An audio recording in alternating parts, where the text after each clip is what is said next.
안녕하세요. 비분명리 간명 실전 비결.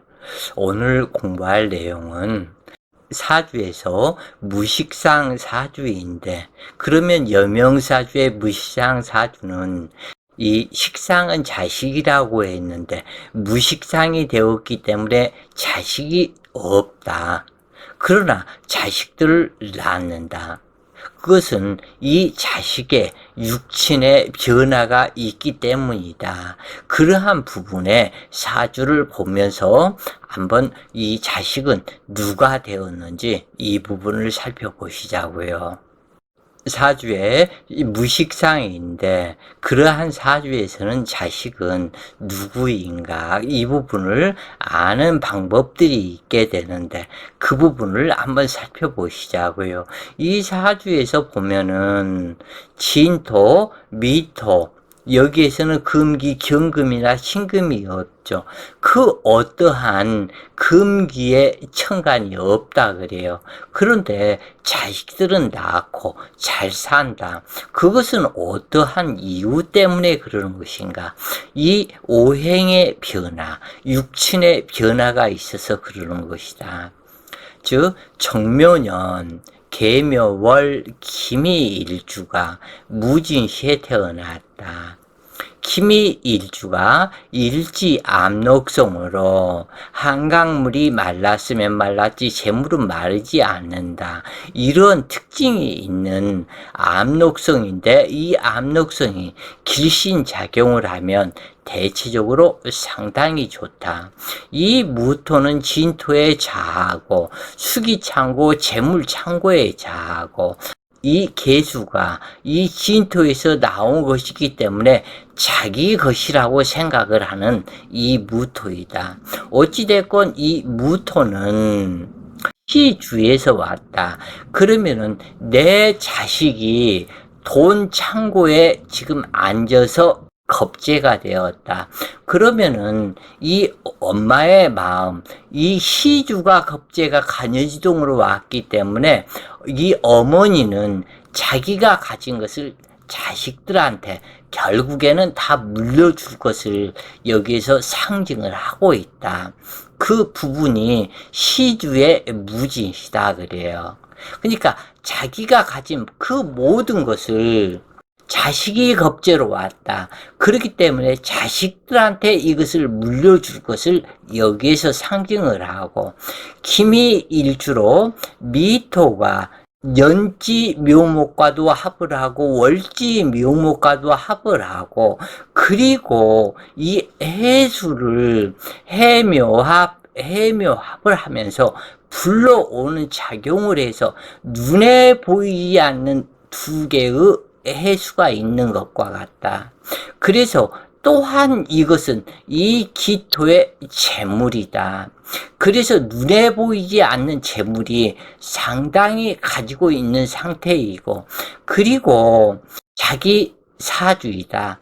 개별적으로 본다면 전체가 뿔뿔이 흩어져서 각계의 전투지만 나중에 이 자기 본인의 사주이기 때문에 나이가 먹어서 중년 이후 이 무진, 자기의 성격이 겁재적 성격으로 변해서 돈을 탐하는 성격으로 넘어간다.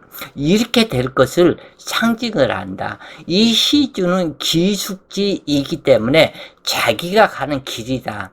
그래서 이 사람이 중년 이후 완전하게 변한다. 돈만을 위해서 돈을 아는 그 사람이 되어서 돈을 벌고자 애를 쓰고 그 돈은 결국은 자식들한테 넘어간다 하는 뜻이 이 시주의 무진이고 금요 과실로 보게 되는데 이 기토는 관살 창고를 가지고 있다.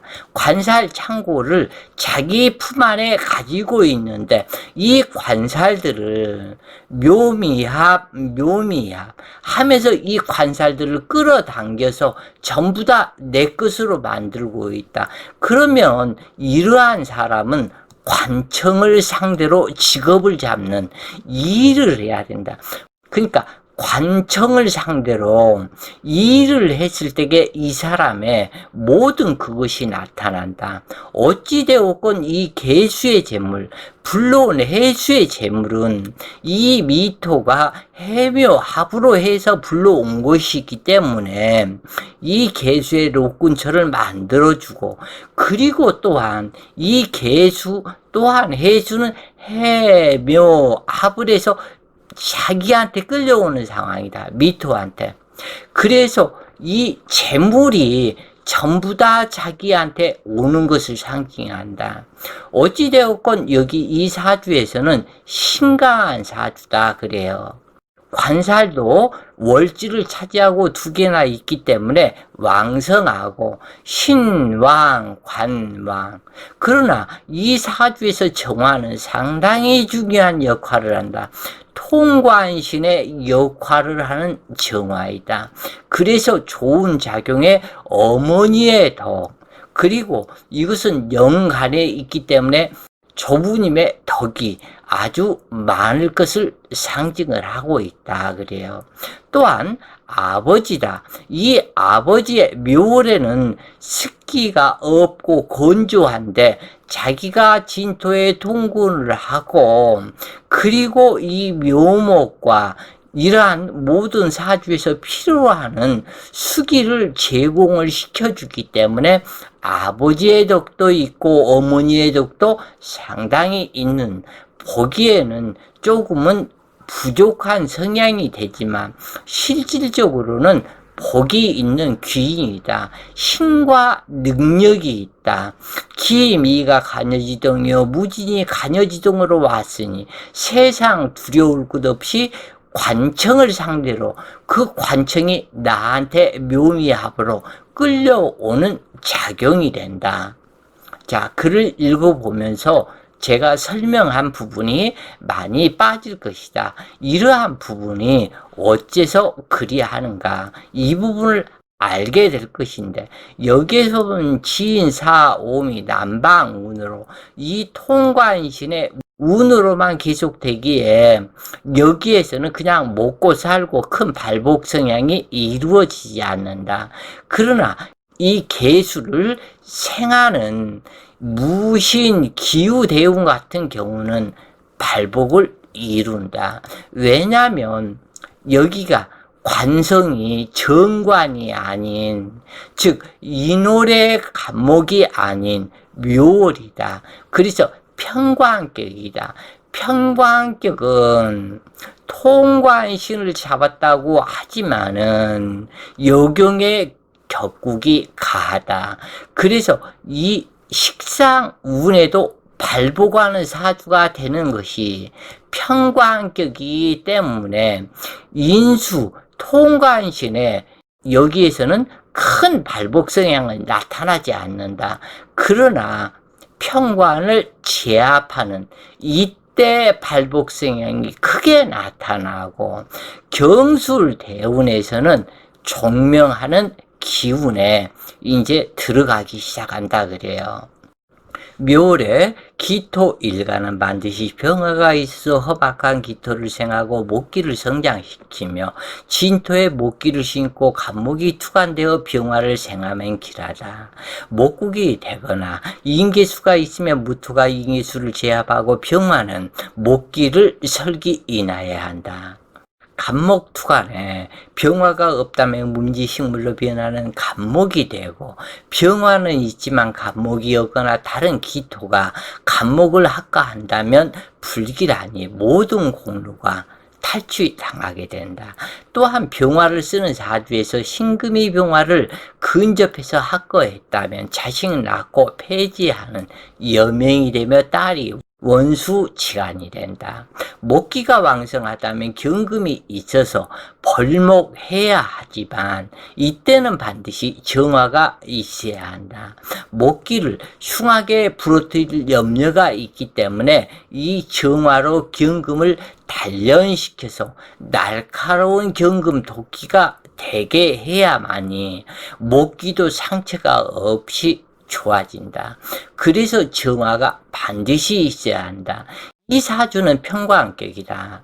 먼저 이 부분을 알고 꼭 이렇게 머릿속에 기억하실 것은 평광격은 역용이었고 이 부분을 잊지 마시라 그래요. 평광격이다. 이 사주에 병화가 있다면 더욱더 좋았을 것인데 이 묘목이 병화가 없기 때문에 음지식물로 변하는데 그래도 이 정화에 빙일 하우스가 있으니까 다행이다. 목다 화식의 전개치살이 되어 흉한 모습이지만 이 계수는 육신인 자기의 육신이 계묘로 왔기 때문에 이 묘목에 설기하고 무토가 제어하며 일지미토에 통을하고 투간된 정화가 되니 병이 있고 약이 있는 사주이다. 즉 다시 얘기해서 이 정화가 죽어가는 것 같지만은 승목에 죽어간다. 그렇지만 이 정화는 자기 일지 미토의 통근처를 제공을 해서 힘이 있게 되고 무토의 온화복로를 이루기 때문에 통관신의 역할을 충분히 할 수가 있다. 이 계수 또한 토기의 궁겁쟁지에 파극당할 것 같지만 지인 중에서 통근을 하고 여기에 눈에 보이지 않는 해수가 있으므로 이 계수도 괜찮다 그래요.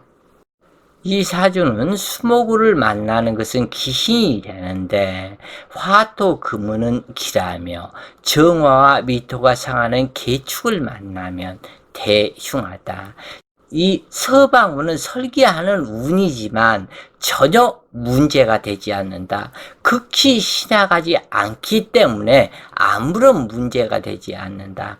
묘목은 병이 되니 식상운도 칠살격이기 때문에 전혀 나쁘지 않다. 특히 이 부분에서 꼭 기억을 하셔야 할 것은 정관격의 식상운은 나쁘지만 편관격의 식상운은 나쁘지 않은 것이다. 편관을 제압하는 공로가 있기 때문에 오히려 발복하는 것을 많이 보고 있다 그래요. 그러므로 단순히 인수가 용신이기 때문에 인수운만 길하다고 생각해서는 안 된다 그래요. 그래서 관살태왕 태신약에서 평광격이라 해도 목다 근결이 되지 않았는지 유심히 살펴야 하는데 이런 사주의 평광격은 신왕 관왕하면서 식상운이 나쁘지 않다. 왜냐하면 이것은 한마디로 이 사주는 신왕 관왕한 사주에 이 정화는 통관신으로 어쩔 수 없이 사용하는 정화다 그래요. 그래서 무인수 칠살격 또한 인수운이 크게 나쁘지 않음을 관가할 수 없다. 월간계수는 진토에서 투관하고 무토와 합을 맺고 있으니 당주의 재물이 아닌 겁재무토의 재물 같지만 아까 얘기한 대로 계수의 육신이 묘목에 설기하고 해수가 있어서 해묘미를 이루고 그러기 때문에 모든 재물이 당주에게 끌려오는 재물이다. 미토는 목기 창고이고 관살 창고가 되는데 편관이 나의 몸 미토에 입고 당하므로 관청과 법 그리고 남편이 나에게 항복하는 영국이다.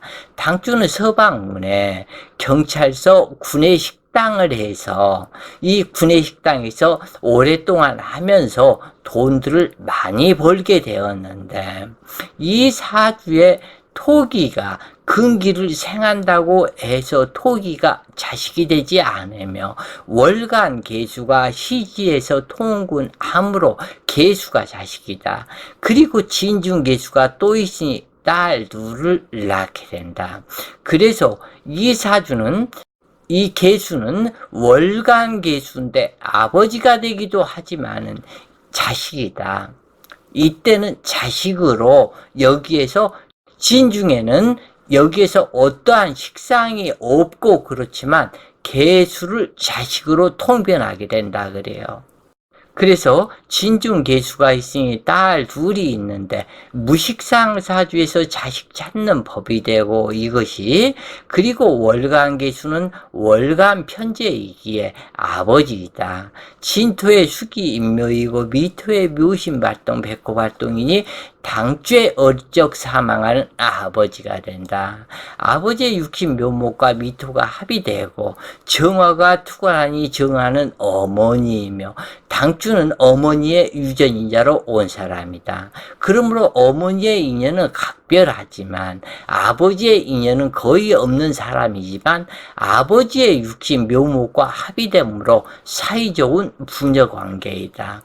연지에서 남편성이 나타나고 묘미합을 이루니 조언하는 사주가 되는데 아버지 단명 사별했듯이 딸은 목기에 설기왕성하고 수기에 인묘신에 묘신발동 백호발동을 하게 되니 가슴에 무덤 쓰는 자식이 있게 되는 사주이다. 신의 대운에 무기토를 설기해서 개수가 왕성하게 하며 정화불을 끄고 목국을 이루고 목국토 하는 운이 되는데, 그러니까 경술 대운이 지나서 신해 대운에 78세 갑신년 목국이 발동하여 목국토와 목딱 화식을 시켜서 종명했다.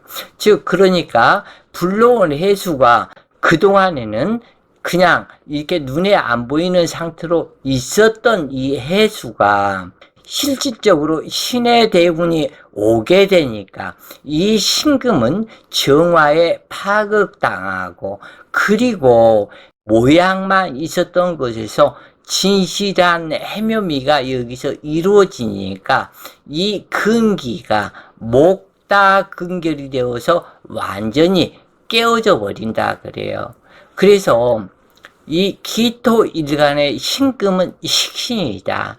식신이 깨어지면 밥그릇이 깨어진다. 즉 이 말은 나의 식신이 깨어지면 내 생명도 깨어진다. 즉 나의 밥그릇이 깨졌으니까 밥을 못 먹게 된다. 그 뜻이에요. 그래서 우리 일상사회에서 식탁에서나 주방에서 밥그릇이 깨지면 상당히 주의를 해라. 무슨 일이 있을 것을 상징하기 때문에 그러한 현상이 되는데, 설령 밥그릇이 깨졌다면 지체 말고 바로 자기 방에 들어와서 침이 있으면 침을 넣고, 아니면은 바늘이 있으면 바늘 가지고 수지침으로 자기의 손 끝허리를 피를 내서 종이를 한 장 넣고 귀신 인자를 써라. 그래서 말려서 주머니에다 넣고 다니는 것도 하나의 비방법이다 그래요. 그것은 왜 그러냐면 식신이 깨지면 밥그릇이 깨진다. 밥그릇이 깨지면 크게는 죽는다는 것을 상징하지만 작게는 안 좋은 일이 있을 것을 상징한다. 그래서 이 신해 대운에 결국에는 밥그릇이 깨어져서 이 사람은 종명하게 되었다 그래요. 오늘 공부가 여러분 공부에 도움이 되셨길 바라요. 오늘도 좋은 시간 되세요. 파이팅!